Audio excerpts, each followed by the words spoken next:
We're going to give you a little bit of a different video today. I'm home on my computer, and we're going to talk about the Waynesburg and Washington Railroad. I'll give you a slideshow, pictures that I have on my computer. I'm not working railroad today. It's a little bit cold out there, and we get about 6 inches of snow, so I'll be back on the railroad tomorrow. The Waynesburg and Washington Railroad, that's number 4 locomotive, and I want you to look at that's a Sunbeam Golden Glow headlamp.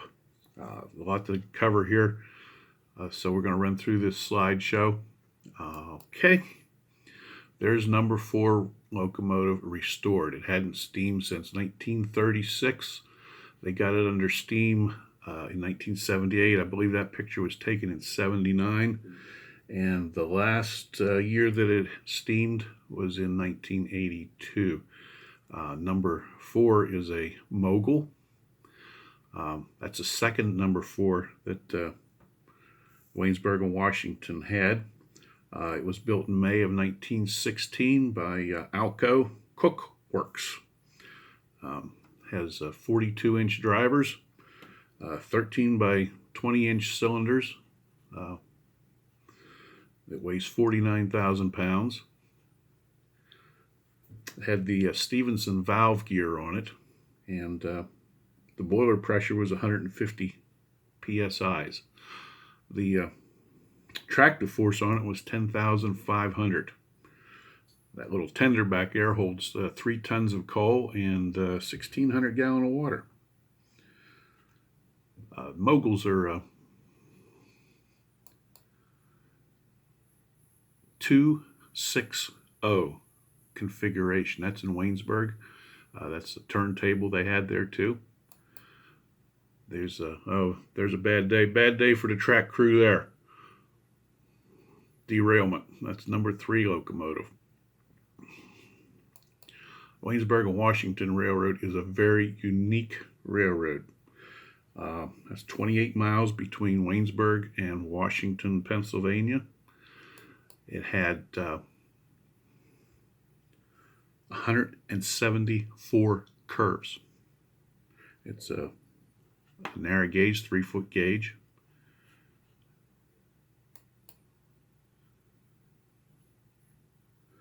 There it was on a trailer. It was I'll tell you a little bit more about that. It was moved back to Greene County in I believe it was 1958. Yes, from Canton Shops, PRR took over, and that's where they had it stored. But they were moved to the fairgrounds, and that tractor trailer was moved over here to the Greene County Historical Society, where it's at now. I actually have a Flickr page if you want to go look. I live 8 miles from where this locomotive is currently at, and on that Flickr page, I've got a bunch of pictures of it as it currently is in the building. And you'll have to look for CCRX 6700. There it's at the dedication ceremony in 1958 when they brought it back to the fairgrounds. And those are all guys that used to work on the Waynesburg and Washington Railroad. I want to say right now, every picture that you see here today, the credit should be given to Jim Weinschenker. He wrote the most definitive book on the Pennsylvania, or the Waynesburg and Washington Railroad. Oh, bad day for the track crew there. Glad I wasn't working that day. But Jim Weinschenker wrote 3 Feet on the Panhandle, and it's the most definitive book on the history of the Waynesburg and Washington Railroad. You can buy it on eBay. If you're interested, he also wrote another book specifically on second number 4 locomotive, which is what you saw restored. It's a very good book. There's number 2 locomotive. But I was telling you about the Waynesburg and Washington. They started in 1875. And in 1885, they were sold to the Pennsylvania Railroad. The last passenger train was in 1929, and the last steam on the rails was in 1933. It reverted over to Penn Central ownership, and then Conrail, who currently owns the right-of-way. There's almost nothing. The rails were all torn out in 1978, but there is a little bit of trackage through Waynesburg right now that Norfolk Southern goes over. There's number 4, the second number 4 when it showed up. Again, that was built in May of 1916. And I want you to look at the flat car it came in. It's a Boston and Albany flat car. To the right of the screen, that's in Waynesburg, is the Monongahela Railroad. It goes to Brownsville, now part of Norfolk Southern too. Norfolk Southern runs that trackage, hauling coal out of Bailey and the Blacksville mine. But the Monongahela Railroad had it delivered here to Waynesburg. There's number 4 restored again. Very beautiful. The moguls said it's the 260 configuration. I want you to look here. This middle driver is blind. I don't know if you can see it. If you go to my Flickr page, you can see that pretty good. It's there's no flange on it, and you'll see why here. I'll tell you why here. It's a blind driver here in a little bit.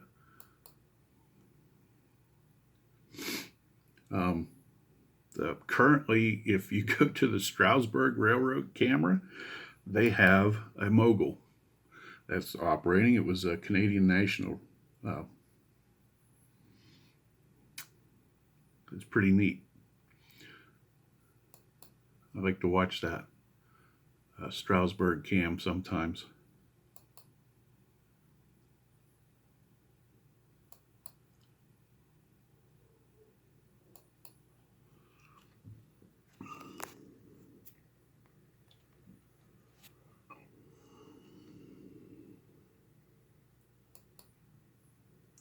There's number 1 locomotive. They used all moguls. They tried a bigger engine, but it just would not stay on the track. There in Washington, I want you to look. This is a Pennsylvania Railroad, probably a K4 Pacific. I want you to look at the size difference. I also want you to look at the rails here. This is a crossing, but there's 3 rails here. The 2 rails for the standard gauge, and then the 3rd rail for the narrow gauge. I'll show you another picture of that here, right here. See that? So that's pretty neat. Obviously a engineering marvel when you're putting together turnouts to be able to do that. Those guys had some real skills back then.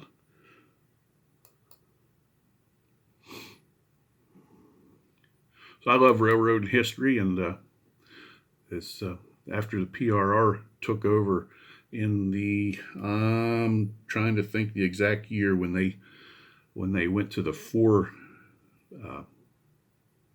letter or 4 number designations, 96, 84, sometime in the 20s, and it just the exact year skips my mind right now. Sorry.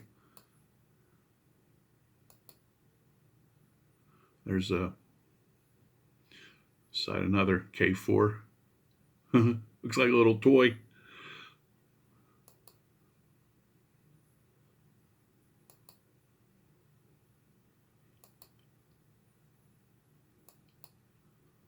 That's a neat picture. I've got actually I got that picture hanging on my wall in my train room downstairs.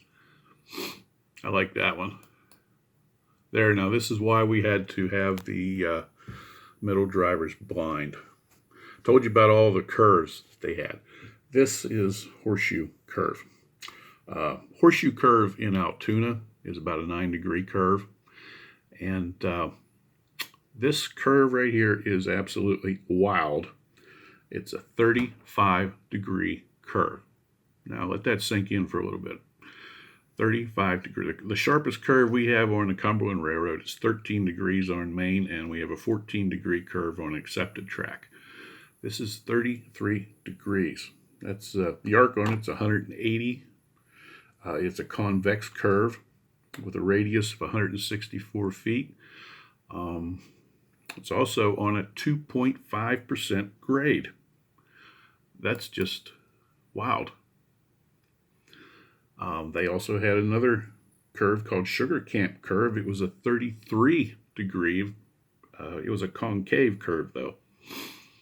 But wow, that's just unheard of. I mean, just like you're getting into logging railroad kind of stuff there.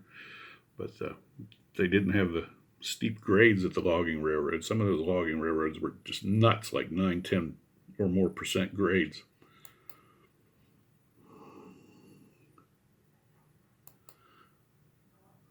I showed you that one. This I said this is a very unique railroad and a lot of history.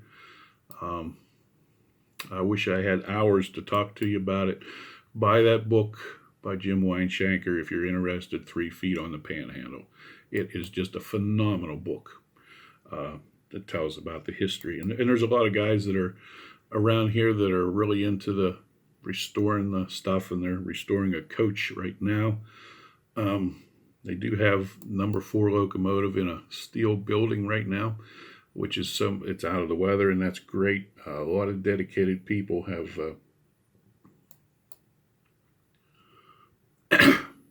taken an interest in this old railroad.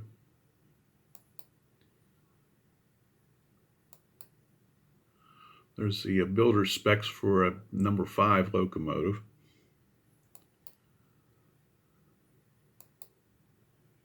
That's when it was at the Greene County Fairgrounds at that dedication ceremony. It was stored at PRR's Canton shop, and they managed to get it back here. It was taken to Juniata, Pennsylvania, where it was restored before it came back here in 1958. The original first locomotive they had, number 1, was built in 1877 by the Porter Bell Company of Pittsburgh, and it was nicknamed the General Green. I want you to look at the super elevation in this curve.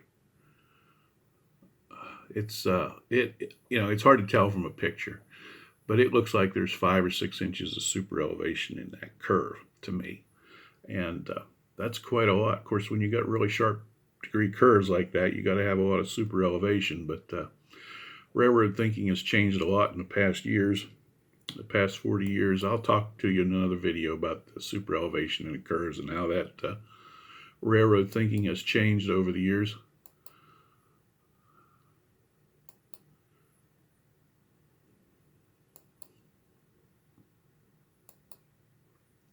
It was on the trailer being hauled over. It needed a lot of, those guys that restored it really did just a remarkable job restoring it and to get it under steam again. There's the back head.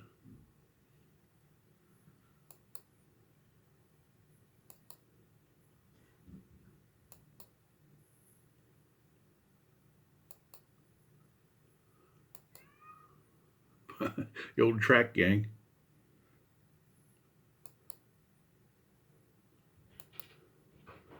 Okay, we're about done with this video, so I want to thank you for watching. And a little different type of a video today, but I love this railroad. There's another K4 Pacific. That's in Washington, PA, where the Pennsylvania Railroad went. So B&O Railroad also went into Washington. There's the old speeder after the steam left. That's what they used to run the tracks. I don't think that would have been a very fun ride. they did deliver some packages and stuff, but freight was no longer there. That's when it was at the East Canton shops in Ohio before it came to. It had been showed to different places over the years too by the PRR, different shows, but stored mostly at Canton, and that's where it was at before it came to us here in Greene County.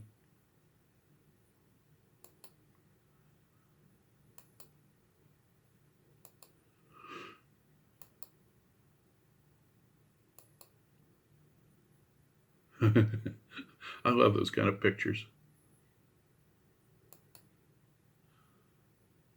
Next one's cool. It's two little Pennsylvania cabooses. They're cute little guys. Oh, there's Waynesburg. That's where the Norfolk Southern tracks run through right now. For that I was telling you about earlier. But that's about all that's left of the right-of-way for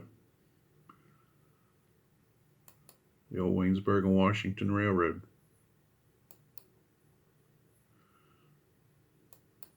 Okay, we're back, and that's the end of this video.